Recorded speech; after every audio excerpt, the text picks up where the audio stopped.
Machines to, ये हमने start किया था। मशीन टू जो सर है, हाँ बेटा। सर ये आप ये यूट्यूब पे भी डालते सर रिकॉर्डेड वीडियो? नहीं बेटा, यूट्यूब पे नहीं, आपकी गूगल क्लासरूम पे लिंक शेयर करता हूँ। Okay sir.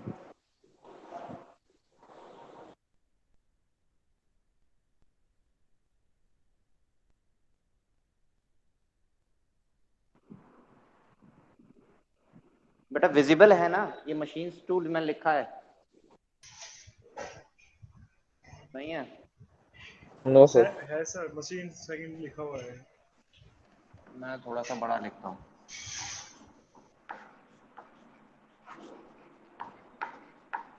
Machines two. चलिए, तो what we have done up till now, सबसे पहली चीज जो हमने पढ़ी थी दैट वाज कंस्ट्रक्शन। ठीक है, कंस्ट्रक्शन के बाद हमने पढ़ी थी इसमें क्या कहते हैं, ईएमएफ इक्वेशन। ठीक है,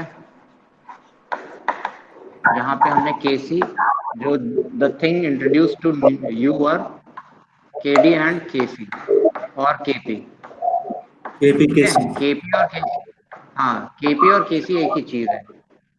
देन इसके बाद हमने पढ़ा था इक्विवेलेंट सर्किट। हाँ इक्विवेलेंट सर्किट, लेकिन वो छोड़ सकते हैं, that is a part of armature EMF reaction. Equation. Armature इसके रिएक्शन। बाद हमने जो चीज पढ़ी थी, next thing was armature reaction. Reaction. ठीक है, मैं सबसे बड़े बड़े टॉपिक्स जो है वो आपको बता रहा हूँ। आर्मेचर रिएक्शन, जहाँ पे हमने तीन टाइप के लोड के लिए देखा था, having lagging load, unity load and leading load. क्या होता है इन तीनों में हमने डिस्कस किया था। आर्मेचर रिएक्शन के बाद हमने डिस्कस किया था voltage voltage regulation. Regulation. Voltage regulation जो तीन टाइप से मेजर किया जाता है। ठीक है तो और भी मेथड्स, लेकिन हम तीन टाइप से मेजर करना सीखते हैं, that is EMF method, MMF. Next is MMF method. ठीक है, एंड लास्ट में था पोर्टियर्स ट्राइंगल। पोर्टियर्स ट्राइंगल। ठीक है, तो ये मेथड्स हमारे पास रेगुलेशन के। इसके बाद हमने पढ़ा था the speed governing system. Speed governing, इससे पहले हमने लिखा था, हमने सर पढ़ा था ऑपरेशन, ऑपरेशन ऑन इनफाइनाइट बस। ऑपरेशन ऑन इनफाइनाइट बस। इनफाइनाइट बस। इसके बाद हमने पढ़ा था स्पीड गवर्निंग सिस्टम। ठीक है, यस सर। या स्पीड गवर्नर कह लो, स्पीड गवर्नर सिस्टम हमने देखा था, जहां पे हम क्या करते हैं, we control the voltage and frequency of the system with the help of a mechanical system. But nowadays this technique is being used only, and this technique is being replaced by static controllers. ठीक है, तो static controllers का use होता है, V is controlled by controlling excitation and F is controlled by controlling MIV of the system, that is main inlet valve। या तो वो stem plant का होगा या हाइडल प्लांट का होगा, जिसका भी होगा। ठीक है, the input energy is increased basically. ठीक है, input to the turbine is increased. ठीक है, जिससे हमारी amount of real power P is being increased. इसके बाद स्पीड गवर्निंग सिस्टम के बाद अब आप जो लास्ट टॉपिक है, that is parallel operation of generators, जो हम आज पढ़ेंगे। ठीक है, एंड इसके बाद ये यूनिट कंप्लीट है मेरी तरफ से। ठीक है, इसके बाद हम खत्म कर देंगे इस यूनिट को। तो आज हम पढ़ेंगे what is about parallel operation. ठीक है, तो पैरेलल ऑपरेशन क्यों करते हैं, सबसे पहला रीजन तो ये होता है हमारा जानने का कि हमें नीड क्या है पैरेलल ऑपरेशन की। ठीक है, अब सिंस सभी को पता है दैट ऑल द ग्रिड्स, मतलब अब छोटी छोटी ग्रिड्स में हमारा सारा सिस्टम डिवाइडेड है, बहुत सारे जनरेटिंग स्टेशन हैं, बहुत सारे लोड एंड्स हैं, यानी कि लोड हैं बहुत जगह पे। तो हमने क्या किया, अब मान लिया एक जनरेटिंग स्टेशन दूसरे से कनेक्ट किया, दूसरा तीसरे से, तीसरा चौथे से। रीजन बीइंग, इन केस अगर मान लिया एक जनरेटिंग स्टेशन में कोई दिक्कत आ गई, कोई प्रॉब्लम हो गई, तो even then the continuity of power is being maintained. ठीक है, तो हम नीड क्या है पैरेलल ऑपरेशन की, कंटिन्यूटी ऑफ पावर सप्लाई करना। ठीक है, किसी भी तरीके से हमें कंटिन्यूटी ऑफ पावर देखनी है, तो अगर हम कंटिन्यूटी ऑफ पावर कर पाते हैं, अगर हम ये देखते हैं कि हमारे पास जो पावर इनपुट में है, मतलब जो पावर हमें डिलीवर करनी है, अगर हम उतनी पावर प्रोड्यूस कर रहे हैं तो हम इजीली डिलीवर कर पाएंगे। लेकिन इन केस अगर हम क्या कहते हैं, कम पावर डिलीवर कर, मतलब कम पावर प्रोड्यूस कर पाते हैं, तो हम क्या कहते हैं, स्पेसिफिक लोड सेंटर्स को एलिमिनेट करके हम कंटिन्यूटी ऑफ पावर को मेंटेन करते हैं। ठीक है, तो पैरेलल ऑपरेशन की रिक्वायरमेंट क्या हुई कि अगर किसी भी सेंटर पे, किसी भी जगह पे हमें कंटिन्यूटी ऑफ पावर मेंटेन करना है, तो हमें सारे के सारे जनरेटिंग एंड्स को कनेक्ट करके एक कॉमन ग्रिड बनानी पड़ेगी। ठीक है, and that common grid is known as national grid. ठीक है, जिसके अंदर सब ग्रिड्स होती हैं, जो कि 5 होती हैं। ठीक है, 5 ग्रिड्स हैं। तो इस तरीके से हमारा सिस्टम डेवलप हुआ धीरे धीरे, कि हमने सारे जनरेटर्स को आपस में कनेक्ट किया। अब जब जनरेटर्स को हमने कनेक्ट किया, तो हम रैंडम फैशन में नहीं कनेक्ट कर सकते। क्यों? क्योंकि अगर हम कुछ चीजें, स्पेसिफिक थिंग्स अगर हम कंसीडर नहीं करेंगे, कुछ कंडीशंस कंसीडर नहीं करेंगे, तो हमारे सिस्टम में फॉल्ट हो सकता है। क्यों?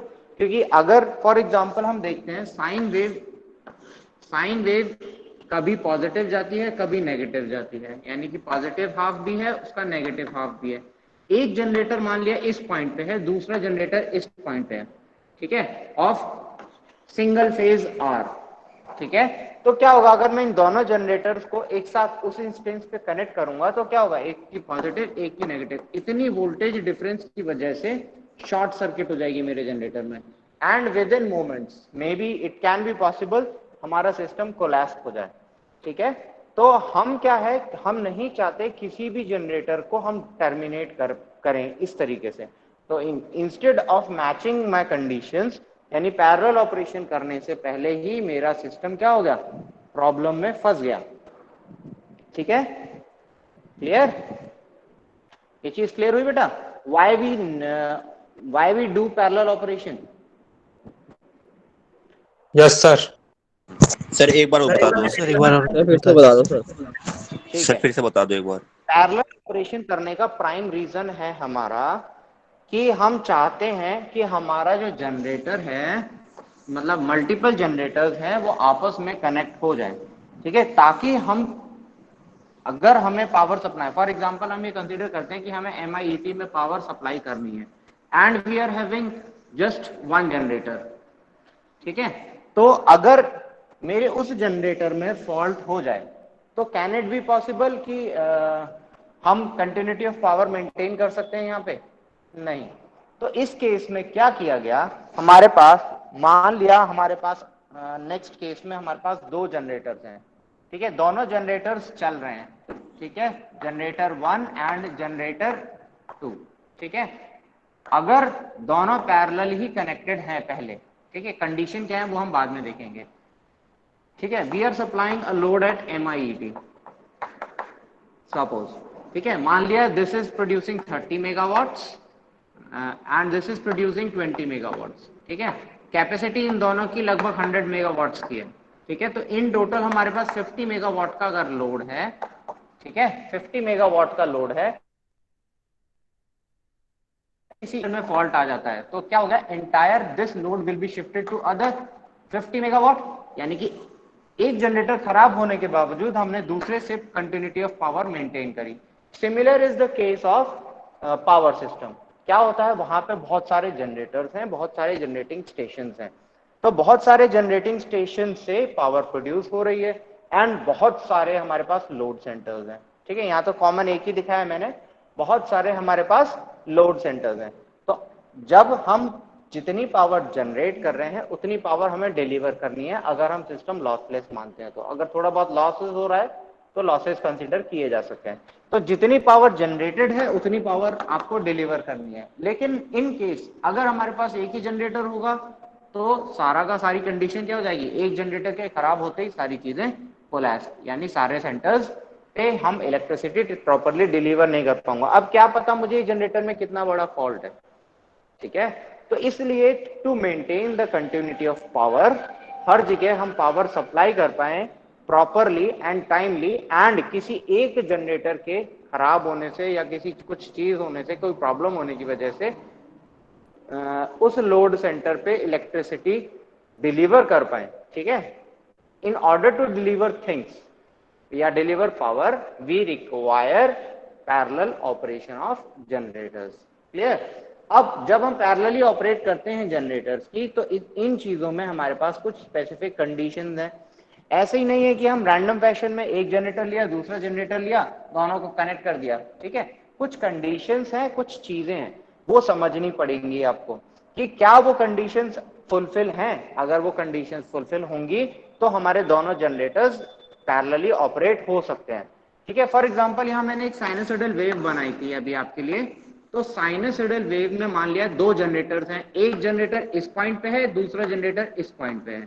पॉसिबल है ना, ठीक है, because both the generators are producing, ये कह लो इनको मूव कराने वाला, यानी डीजल जनरेटर अगर है हमारे पास तो डीजल की सप्लाई हमें अलग मिल रही है, यहाँ पे भी सप्लाई हो सकता है, जनरेटर 2 में भी सप्लाई अलग हो, तो orientation of the shaft can be different. तो उसकी वजह से मान लिया एक जनरेटर इस पॉइंट पे है इंस्टेंटेनियसली, दूसरा जनरेटर इस पॉइंट पे है, तो अगर मैं इन दोनों जनरेटर्स को इसी कंडीशन पे चलाते रहूंगा कोई दिक्कत नहीं है। लेकिन अगर मैं पैरेलली कनेक्ट करूंगा तो मुझे ये चीज ध्यान देनी होगी कि this voltage and this voltage produce a dead short circuit जब ये पैरेलली कनेक्ट किए जाएंगे, ठीक है।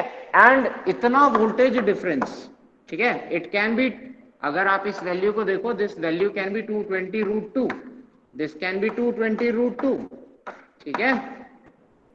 अगर हम 220 वोल्टेज मानते हैं तो this maximum value can be 220√2 and 220√2, and this can go greater than 400 या 440√2, ठीक है। This value can go greater than 440√2, इससे ज्यादा भी हो सकती है, इससे कम भी हो सकती है थोड़ी बहुत, ठीक है। अगर दोनों जनरेटर्स एक इधर है एक इधर है तो that is not a problem, क्यों, क्योंकि शॉर्ट सर्किट वोल्टेज बहुत थोड़ा सा है, ठीक है। लेकिन जब हम जनरेटर्स को बहुत लार्ज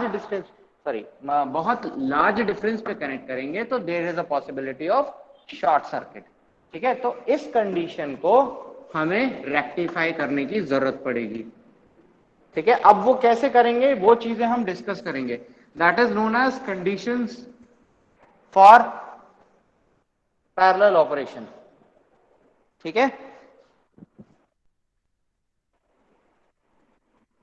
यस सर। तो now you get my point, क्या पैरेलल ऑपरेशन क्यों करते हैं हम।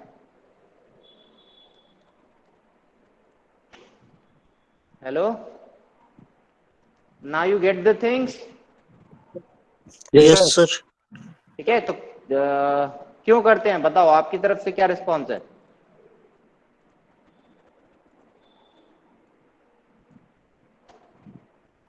चुप क्यों हो गए बेटा। सर इसलिए ताकि शॉर्ट सर्किट ना हो। नहीं, रीजन सर दो जनरेटर की सप्लाई के लिए जो कि अलग अलग पल्स पे हो और सप्लाई भी करे और शॉर्ट सर्किट भी ना हो। पल्स वाली चीजें नहीं है सर, पल्स वाली चीजें नहीं है, मैंने क्या बताया, लोड वाली चीजें हैं, ठीक है। क्या चीजें हैं, लोड वाली, यानी कि एक लोड सेंटर पे कंटिन्यूटी ऑफ पावर मेंटेन्ड हो, इसलिए हम यूज करते हैं parallel operation of generators. Clear. ये शॉर्ट सर्किट वाली कंडीशंस मैंने बताई हैं आपको, क्यों, क्योंकि ये बता पाऊं कि हाँ कुछ कंडीशंस होती हैं, ठीक है। This is not the reason कि why we operate generators in parallel, ठीक है। क्लियर, नहीं आया अभी समझ में। सर थोड़ा थोड़ा आया, थोड़ा थोड़ा नहीं आया सर। सर यस, थोड़ा थोड़ा। Yes sir, yes sir. Sir एक बार रिपीट कर दीजिए। देखो जनरेटर्स को पैरेलली ऑपरेट करना है, ठीक है। तो पैरेलल ऑपरेट किया हमने, एक जनरेटर लगाया G1, एक जनरेटर लगाया G2, ठीक है। एक लोड सेंटर इससे कनेक्ट कर दिया, दैट इज लोड ए, ठीक है। एक यहां से कनेक्ट कर दिया लोड बी, ठीक है। अब मान लिया किसी कारण से there is a fault in load, sorry there is a fault in generator this, या इसके कहीं नेटवर्क में कहीं फॉल्ट हो गया, तो किसी तरीके से हमने क्या किया, इस सिस्टम को ट्रिप करा दिया, ठीक है। तो अगर ये सिस्टम ट्रिप हो गया, इसका मतलब इस लोड पे पावर जाएगी, नहीं जाएगी। क्यों? क्योंकि ये सिंगल जनरेटर से कनेक्टेड था, नहीं ये सिंगल जनरेटर से कनेक्टेड था, एंड सिंगल जनरेटर से कनेक्ट होने की वजह से ये जनरेटर बंद हो गया, तो इस पे पावर बंद हो गई, ठीक है। क्लियर? अब अगर हमें इस सेक्टर पे पावर मेंटेन करनी है तो हम क्या करेंगे, हम यहां से यहां कनेक्ट करेंगे, यस और नो। हम चाहेंगे कि हम यहाँ से पावर यहां डाल लें, हमें पावर है तो यहाँ से पावर मिल जाए, ठीक है। And this thing is known as parallel operation of generator, ठीक है। मैंने तो केवल एक पार्ट वाला, बात माइक बंद कर। बेटा माइक सर ऑफ आवाज कट रही है सर। माइक ऑफ रखें, आवाज कटने का कोई रीजन तो नहीं होना चाहिए।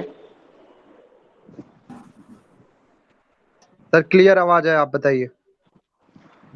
ठीक है, तो अभी क्या है, अब मैंने फॉल्ट तो मैंने एक कंडीशन ली, फॉर एग्जांपल यहां मान लेते हैं मेरे पास लोड है, हमारे पास 100 मेगावाट्स का, ठीक है। ये मैं सेकंड केस मान रहा हूं, एंड यहां पे मेरे पास फिलहाल लोड है आज की डेट में 100 मेगावाट का, ठीक है।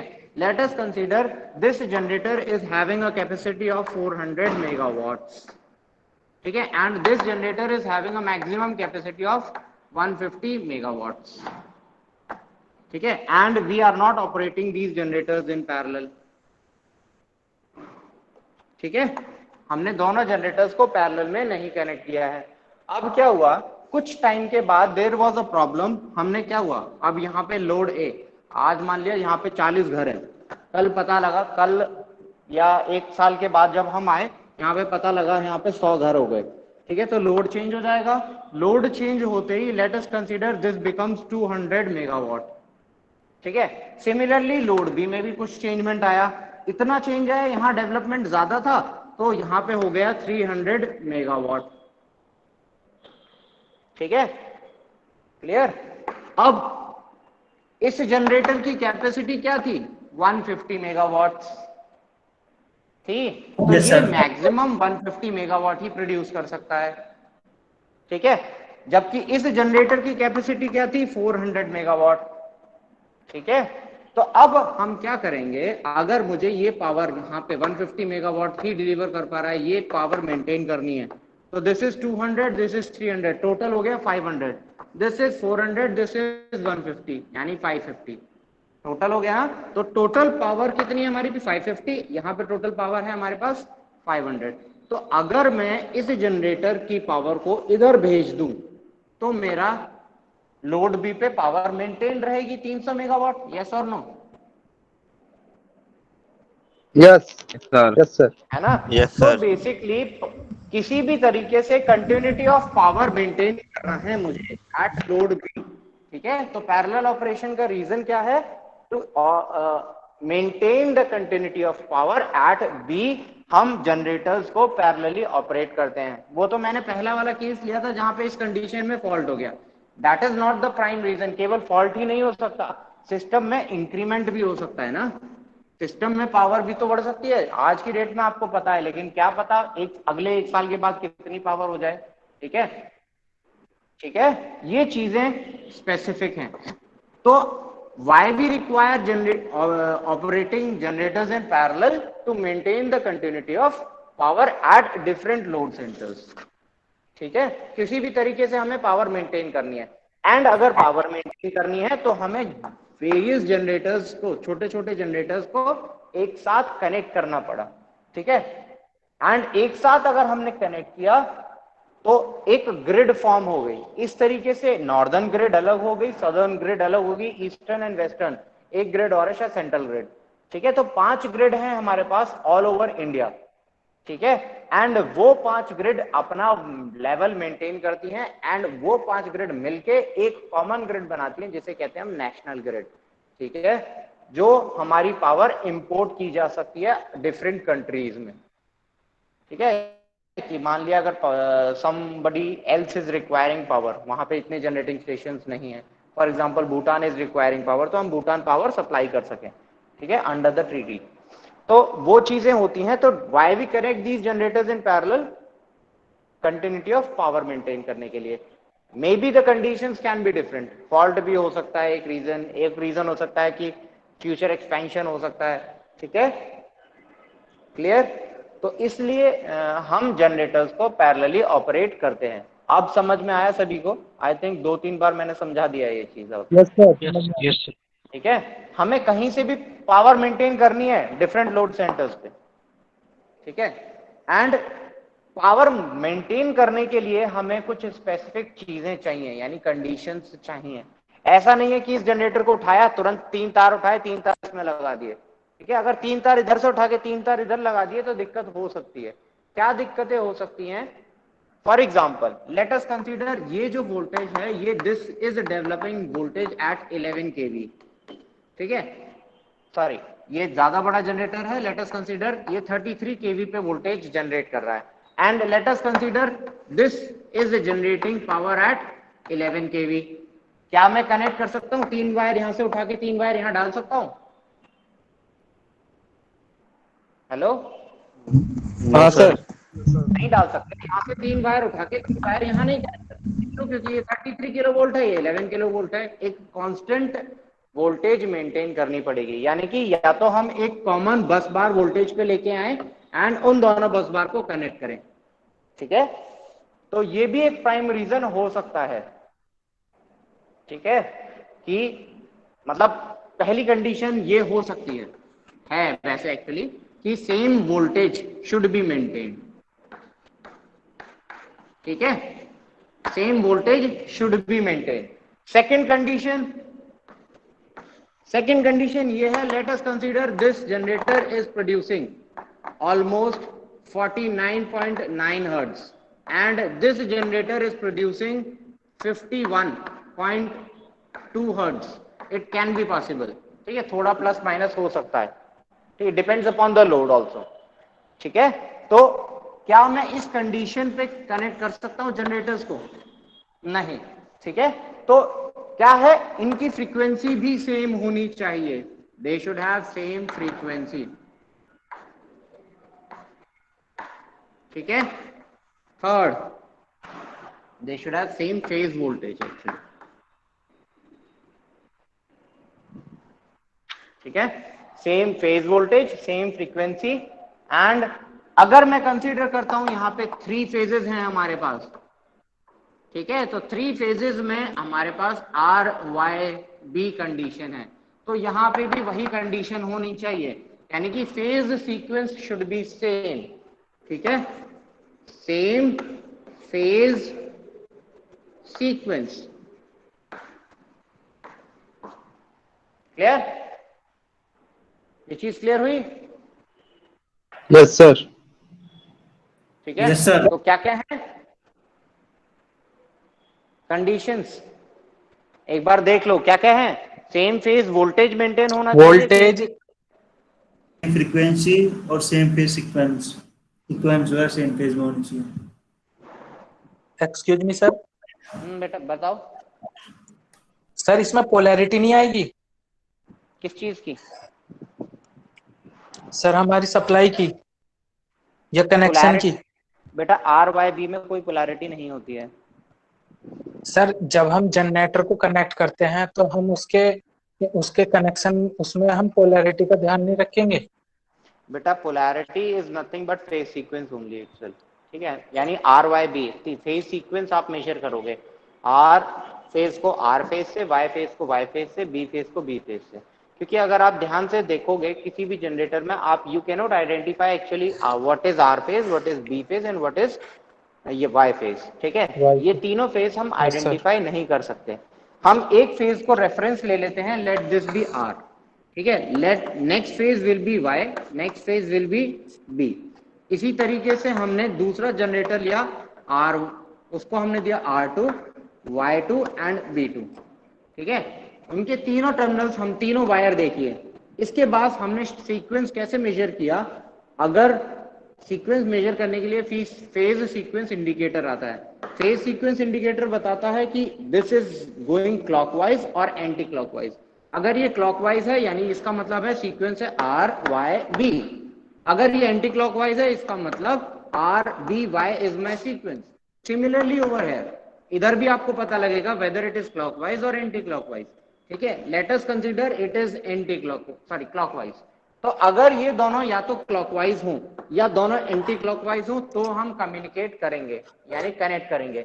इन केस अगर एक क्लॉकवाइज और दूसरा एंटी क्लॉकवाइज आता है सीक्वेंस, ठीक है, अपोजिट सीक्वेंस आता है, तो इसका मतलब we need to change these two terminals.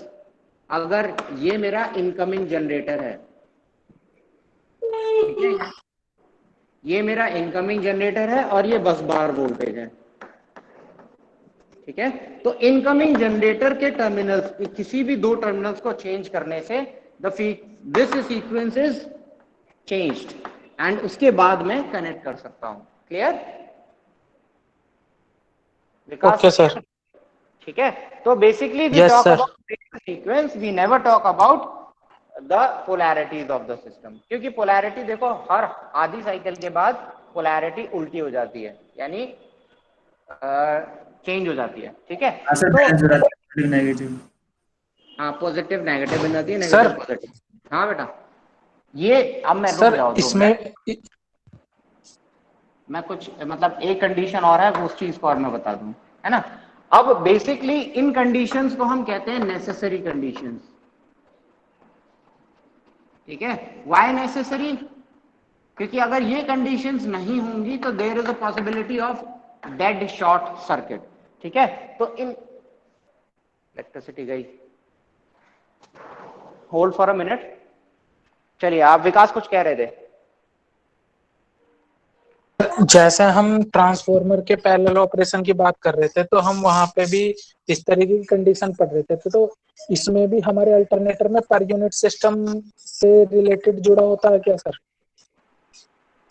बेटा हाँ, जोड़ तो सकते हो आप, पर यूनिट सिस्टम्स में जोड़ सकते हो, लेकिन यहाँ पे इतना ज्यादा इफेक्ट नहीं आता है। पर यूनिट सिस्टम्स, हाँ, अगर आपको सिस्टम की एग्जैक्ट वैल्यूज निकालनी है तब वहां पे कंसीडर की जाती हैं, ठीक है। बट जनरेटर्स में स्पेशली ध्यान इसलिए दिया जाता है क्योंकि अगर आपको जनरेटर ट्रांसफॉर्मर्स में स्पेशली पर यूनिट्स का इसलिए ध्यान दिया जाता है क्योंकि अगर डिफरेंस फेज वो चीजें अलग आती हैं तो, हेलो, यस सर, सुनाई दे तो रहा सर।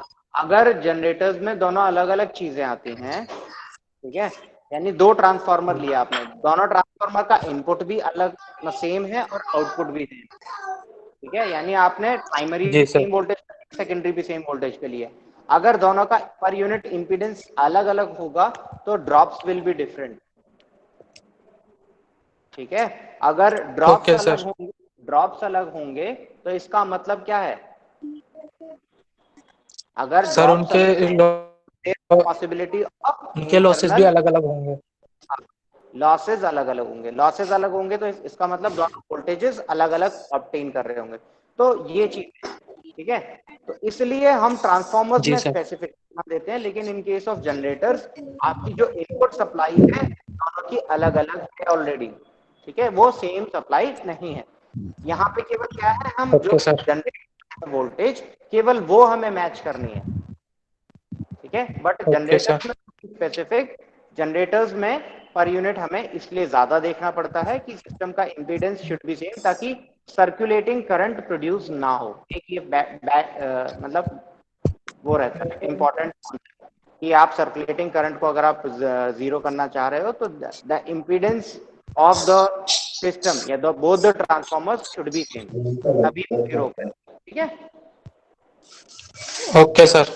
चलिए, तो इन कंडीशंस को हम कहते हैं necessary conditions for operating generators in parallel. You can have up to 1 minute. एक क्विज आपके साथ शेयर हो गया होगा, ठीक है? जल्दी से एक क्विज दो, देन कम बैक। जल्दी से क्विज अटेम्प्ट करो, all of you.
Sir he left हो गए।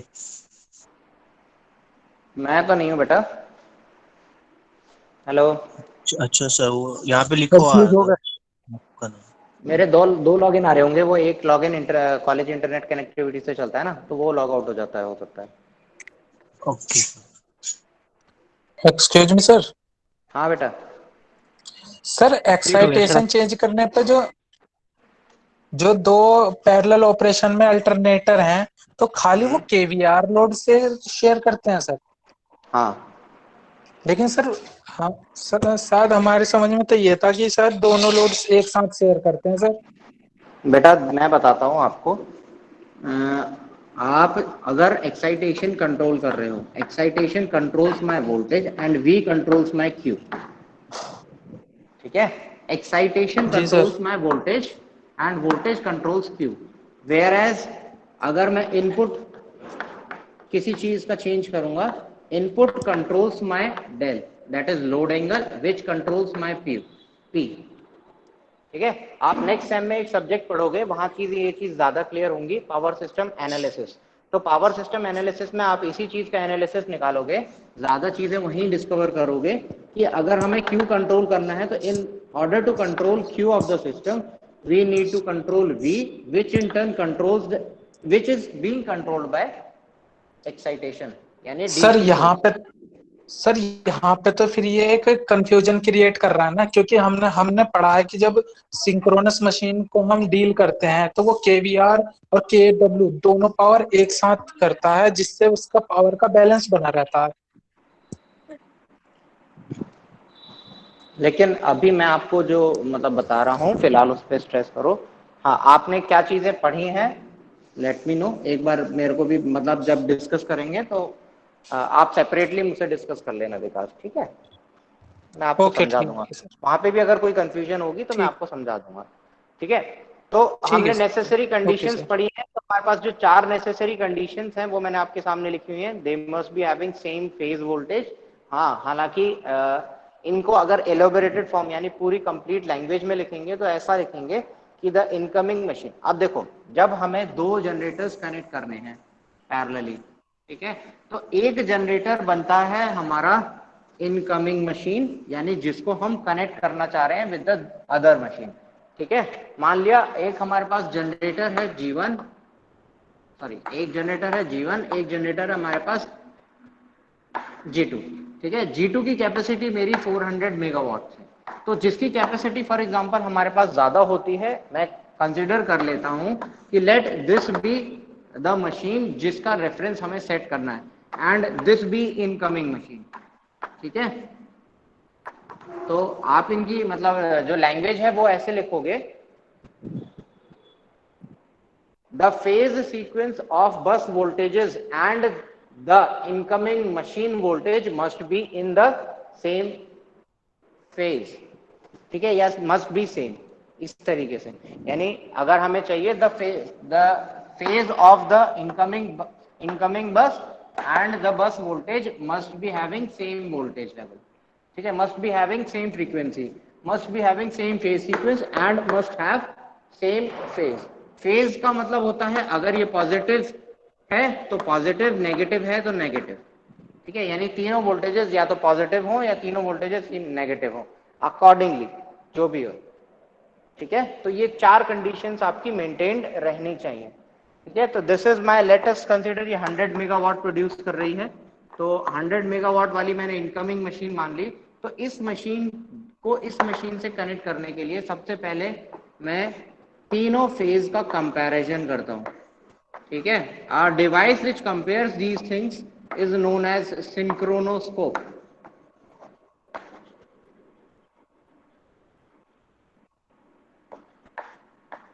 ठीक है. जो डिवाइस इन चीजों को कंपेयर करती है दैट इज सिंक्रोनोस्कोप. वो क्या करती है, इन तीनों के R Y B phase values लिए, इसके भी फेज वैल्यूज लिए and set of lines is being connected, ठीक है. तो ये बताता है इसमें एक पॉइंटर है. अगर मैकेनिकल सिस्टम की बात करता हूं तो मैकेनिकल सिस्टम में एक पॉइंटर है, it moves either clockwise, it moves either anti clockwise. जिस स्पीड से ये मूव कर रहा है क्लॉकवाइज और एंटी क्लॉकवाइज, वो डिपेंड करता है द फ्रीक्वेंसी डिफरेंस, ठीक है. इस जनरेटर की फ्रीक्वेंसी और इस जनरेटर की फ्रीक्वेंसी अगर दोनों सेम फ्रीक्वेंसी हो जाएंगी, this pointer will be static at one location, ठीक है. इसके अलावा यहां पे हम तीनों की वोल्टेज मेजर करते हैं, voltage difference should be 0 and जब तीनों वैल्यूज जब सेम डिफरेंस होगा, मतलब 0 होगा तीनों का फेज डिफरेंस, तब हम दोनों जनरेटर्स को इंस्टेंटली हम दोनों जनरेटर्स को एक साथ कनेक्ट कर देते हैं. यानी कि उस कंडीशन में हमारे पास दोनों जनरेटर्स के बीच सेम वोल्टेज होना चाहिए, सेम फ्रीक्वेंसी होना चाहिए, सेम फेज सीक्वेंस होना चाहिए. Both the generator should be having clockwise phase sequence, ठीक है, एंड सेम फेज.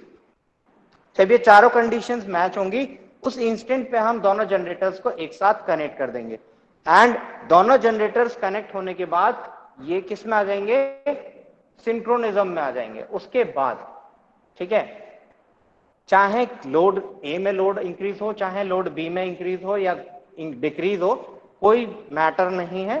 ओनली ये जनरेटर्स अपने आप ऑटो एडजस्ट होते हैं. कोई एक जनरेटर कम पावर डेवलप करेगा, कोई एक जनरेटर ज्यादा पावर डेवलप कर सकता है, ठीक है. वो डिपेंड करता है उनकी कैपेसिटी पे एज वेल एज उनके इंपीडेंस के ऊपर, ठीक है. क्लियर, ये चीज क्लियर है सर? एक बार डायग्राम समझा दो सर. डायग्राम में कुछ हमें पता नहीं सर, है, ये सर ये ना, ये वहां से ब्लर हो रहा है सर, तो दिख नहीं रहा है ये. We always make a single line diagram to the system, ठीक है. तो सिंगल लाइन डायग्राम में क्या करते हैं, हम केवल एक सिंगल लाइन रिप्रेजेंट करते हैं. This line is representing just all the 3 phases R, Y, B and यहाँ पे भी R, Y, B 3 phase sequence होते हैं, ठीक है, 3 फेज वोल्टेजेस होती हैं. तो अब अगर सिंक्रोनोस्कोप हम किसी भी डिवाइस को एक साथ कनेक्ट करने के लिए, ठीक है, यानी इन दोनों डिवाइसेस को हमें लोड सेंटर्स पे कनेक्ट करना है. ये लोड है हमारे, लोड ए, ये लोड बी, ठीक है. इन दोनों को एक साथ कनेक्ट करने के लिए हमें कुछ कंडीशंस टेस्ट करनी पड़ती हैं. वो कंडीशंस क्या हैं, वो कंडीशंस हैं ये. पहले हम इन तीनों फेजेस की VR, VY and VB and इधर पे भी सेम वोल्टेज चेक करेंगे. अगर दोनों का वोल्टेज सेम है, ठीक है, उसके बाद हम चेक करेंगे whether the sequence of the supply is same. RY भी यही सीक्वेंस है एंड RY भी यही सीक्वेंस है, ठीक है. उसके बाद हम चेक करेंगे क्या, the this thing frequency of the system. Same frequency test करने के लिए हमारे पास हमने कंसीडर कर लिया RYB, हमारे पास तीनों फेजेस हैं यहाँ पे और तीनों फेजेस हमने ड्रॉ किए हैं सिंक्रोनोस्कोप में, ठीक है. तो जब हम तीनों फेजेस सिंक्रोनोस्कोप में ड्रॉ करते हैं, यहाँ पे एक रोटेटिंग पॉइंटर होता है, ये पॉइंटर रोटेट करता है। जब ये रोटेट कर रहा है, जिस स्पीड से ये रोटेट कर रहा है, that indicates the frequency difference. ठीक है, अगर मान लिया ये रोटेट नहीं कर रहा है, इसका मतलब ये है कि ये भी 50 हर्ट्ज प्रोड्यूस कर रहा है एंड ये भी 50 हर्ट्ज प्रोड्यूस कर रहा है। एंड अगर ये रोटेट है, इसका मतलब this is producing slightly greater frequency in clockwise direction. ठीक है, अगर ये क्लॉकवाइज डायरेक्शन में रोटेट कर रहा है, इसका मतलब है this frequency is greater than this frequency. And अगर ये एंटी क्लॉकवाइज रोटेट कर रहा है, इसका मतलब this frequency is slightly less than this frequency. ठीक है, it depends on the pointer. ठीक है, स्पीड कि जितना फ्रीक्वेंसी डिफरेंस होगा वहां से हमें समझ में आएगा। एंड जब हम इन दोनों जनरेटर्स को कनेक्ट कर रहे हैं, उस कंडीशन में कनेक्ट करेंगे जिस कंडीशन में ये पॉइंटर वर्टिकली अपवर्ड्स होगा। वर्टिकली अपवर्ड्स का मतलब ये है द फेज डिफरेंस, सिस्टम में फेज डिफरेंस इज 0 डिग्रीज, यानी कि इसका VR is in phase with VR of this generator. ठीक है, यानी कि इन दोनों के बीच में कोई डिफरेंस नहीं है। Similarly VY and VB and VB, इन तीनों में कोई भी फेज डिफरेंस नहीं है। अगर थोड़ा बहुत भी फेज डिफरेंस लाई करेगा, इसका मतलब there is a possibility for improvement.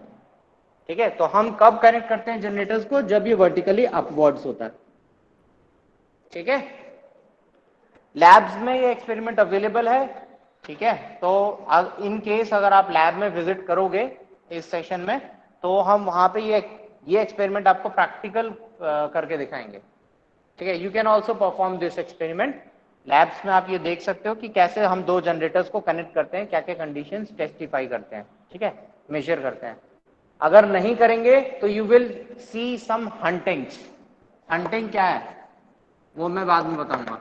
ठीक है, it is a phenomenon associated with machine.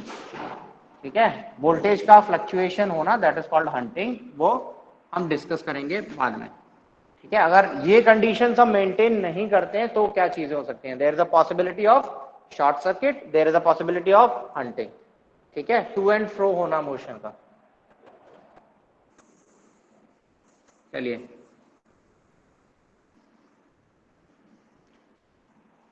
तो आई थिंक ये शायद आपको समझ में आ गया होगा कि what is this synchronizing parallel operation of generators and why we need, what is the need for parallel operation of generators. ठीक है, अब नेक्स्ट टॉपिक पे हम बढ़ते हैं, which is your last topic, that is synchronizing power.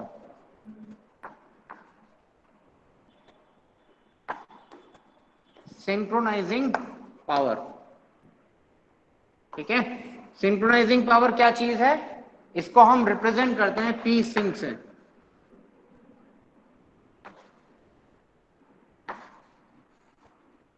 ठीक है, P synchronising.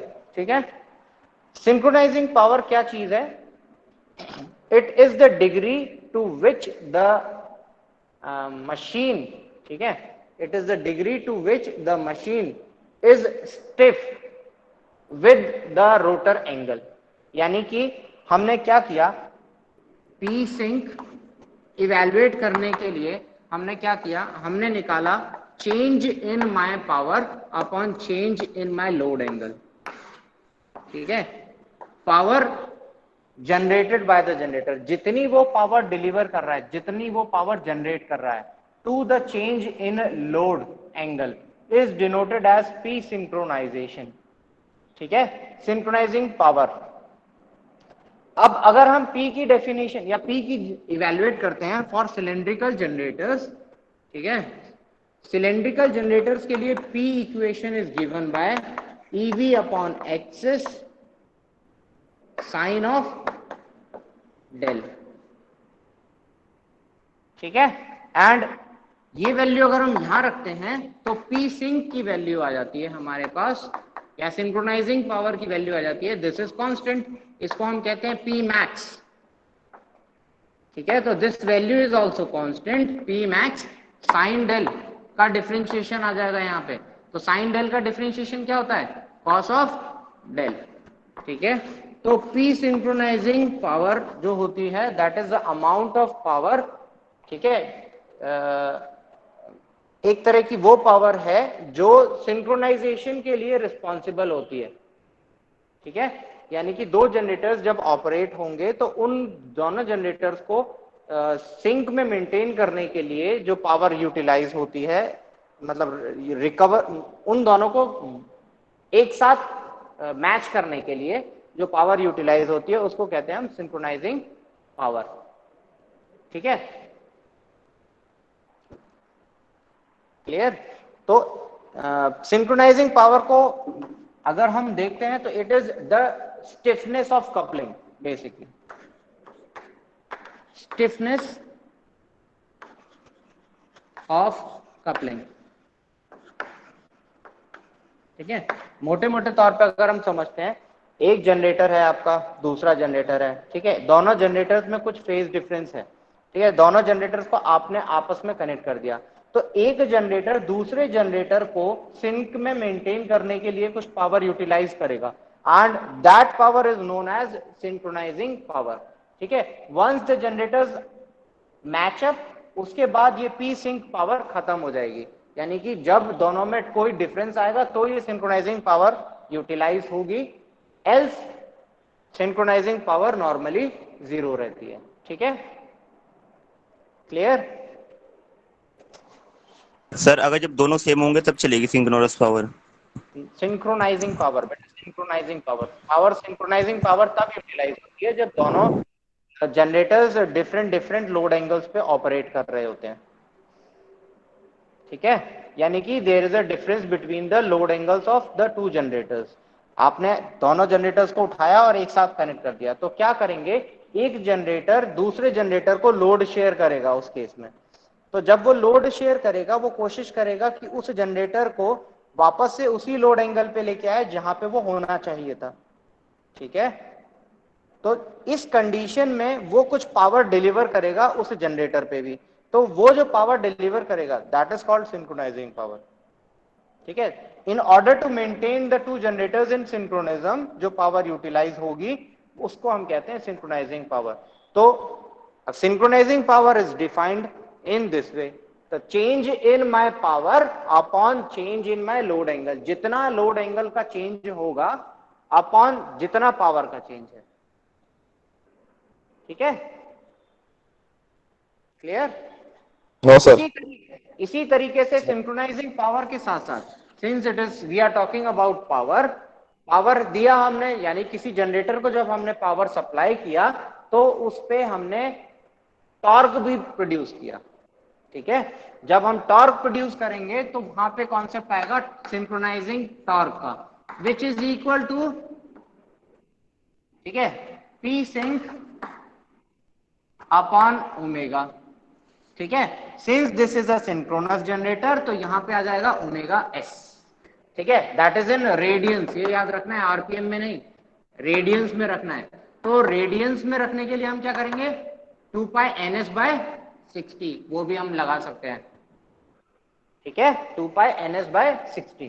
तो P सिंक हम लिख सकते हैं 2 पाई ns, सिंपली ns भी लिख सकते हैं, स्मॉल ns, ठीक है, ns capital ns by 60 is small ns, ठीक है। तो सिंक्रोनाइजिंग पावर आपको पता है, synchronising power is my this power. अगर हम ये उठा के वैल्यू यहां डालते हैं तो हमें मिल जाएगी, सिंक की वैल्यू अगर हम डालते हैं तो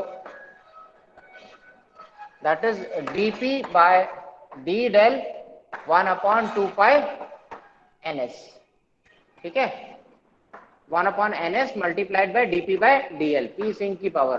एंड इस चीज को हम दोबारा से ये वैल्यू पुट अप करें तो that is 1/2 pi n s multiplied by ev upon xs cos of del. तो ये दो चीज हमारी एसोसिएट होती हैं, ये दो पावर हमारी, मतलब ये दो चीजें हमारी एसोसिएट होती हैं जनरेटर्स के साथ जब किसी भी दो जनरेटर्स को हम पैरेलली कनेक्ट करने की कोशिश करते हैं, ठीक है।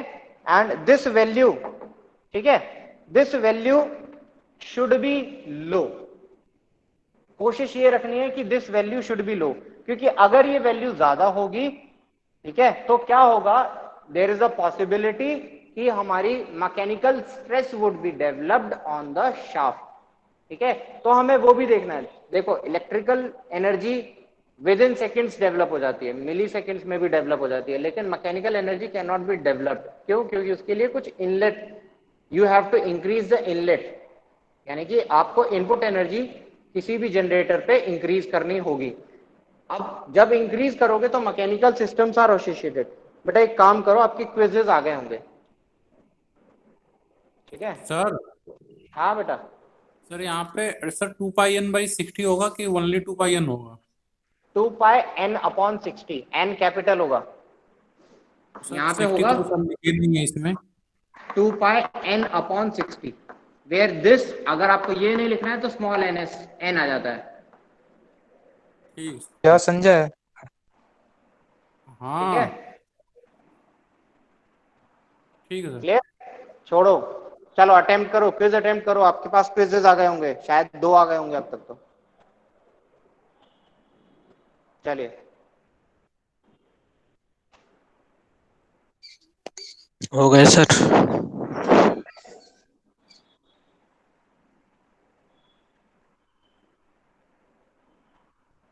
देखो यहां से सिंक्रोनाइजिंग पावर की डेफिनेशन भी दे सकते हैं, सिंक्रोनाइजिंग सॉरी यूनिट भी देख सकते हैं। सिंक्रोनाइजिंग पावर क्या होती है, in given in watts, this load angle is given in या तो मैकेनिकल डिग्रीज में, या इलेक्ट्रिकल डिग्रीज में, या मैकेनिकल रेडियंस में, इलेक्ट्रिकल रेडियंस में। 4 तरीके से आप दे सकते हो। तो बेसिकली यहाँ पे हम मैकेनिकल रेडियंस की फॉर्म में देते हैं। क्यों? क्योंकि इट इज प्रिटी इजी, ठीक है, कि मैकेनिकल रेडियंस में नापना, मेजर करना आसान होता है।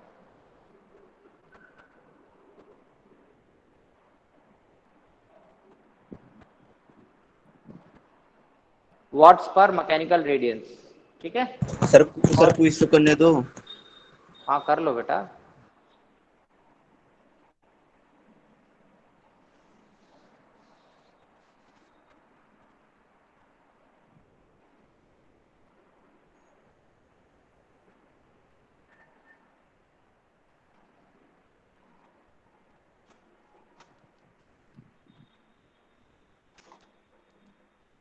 सर सर कह रहे थे कि सर एक साइटेशन चेंज करने से सर एक और फैक्टर सर चेंज होता है कि कांस्टेंट रहता है?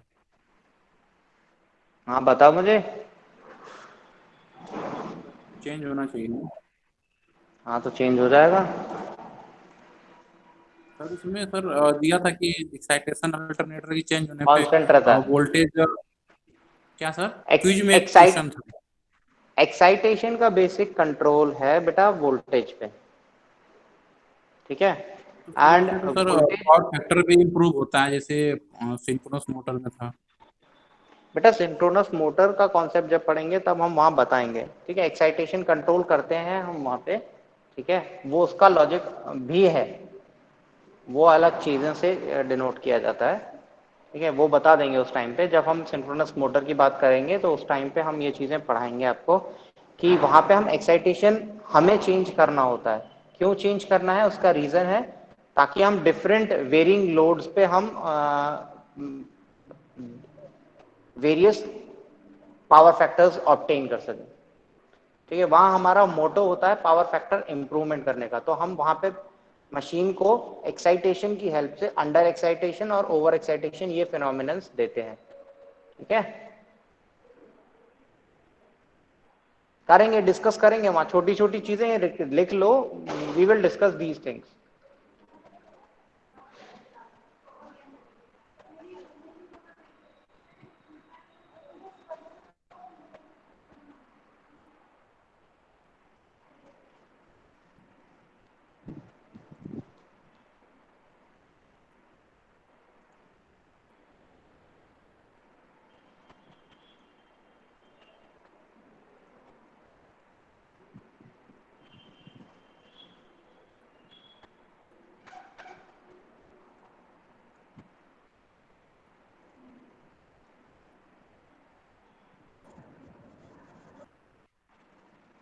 संजय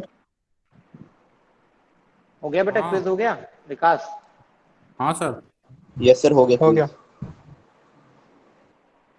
चलिए, तो आई थिंक सिंक्रोनाइजिंग पावर क्या होती है, इस चीज के बारे में थोड़ा सा क्लियर हुआ होगा आपका, चीज क्या है क्या नहीं है, ठीक है। As well as synchronising torque क्या होती है। सिंक्रोनाइजिंग टॉर्क बेसिकली यूज कहाँ करते हैं, यूज, ठीक है। तो synchronising torque, power, these things as well as इसके साथ जो हम पैरेलल ऑपरेशन करते हैं, वहाँ सारी ये इकट्ठी एक ही साथ ये कंपाइल किए जाते हैं, एक ही साथ इन्हें यूज किया जाता है।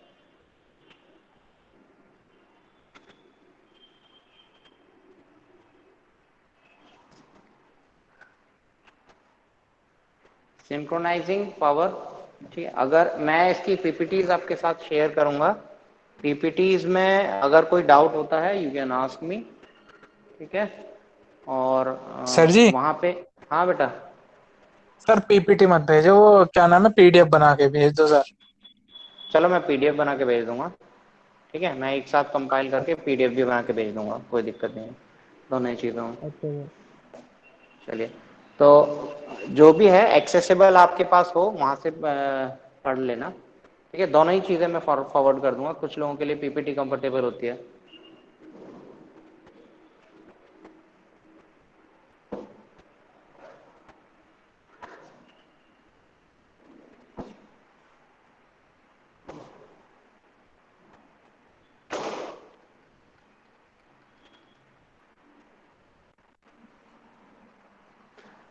चलिए, तो यूनिट में ऑलमोस्ट हम सारी चीज़ें कवर कर चुके हैं। यूनिट 1 ऑलमोस्ट आपकी, मतलब मेरे एंड से जो मैंने डिलीवर करना था वो मैंने बता दिया आप लोगों को। अगर आपको लगता है कुछ चीज़ और एक्स्ट्रा चाहिए तो लेट मी नो, ठीक है, बता देना मेरे को उस चीज़ के रिगार्डिंग में, ठीक है।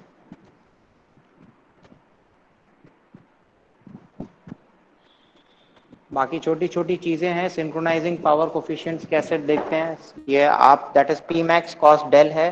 तो वेवफॉर्म अगर बनाना चाहते हो, कॉस की वेवफॉर्म यहाँ बनेगी, इनिशियली मैक्सिमम होती है, बाद में 90 डिग्री पे ज़ीरो हो जाती है, एंड वहाँ लास्ट में हमारे पास नेगेटिव हो जाती है। तो नेगेटिव होने का क्या मतलब है, the machine is operating in unstable region, ठीक है। नेगेटिव सिंक्रोनाइजिंग पावर का मतलब क्या है, आप इंस्टेड किसी भी मशीन को डिलीवर करने के लिए, पावर डिलीवर करने की बजाय you are taking power from it, ठीक है। तो दैट इज नेगेटिव थिंग। इसलिए कहा जाता है कि अगर आप जनरेटर्स की बात करोगे, always generators are operated in parallel, and अगर आप कंपैरिजन बनाते हो योर पी, ठीक है, एंड डेल के बारे में, तो ये हमारे पास कर्व होता है, दिस इज 90 डिग्रीज, एंड अगर आप साथ में इसके पैरेलल कर्व बनाओगे टी सिंक का, ठीक है, तो दिस गोज लाइक,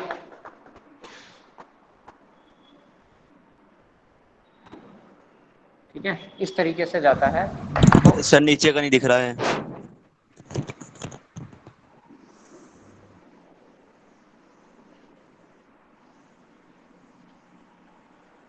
चलो,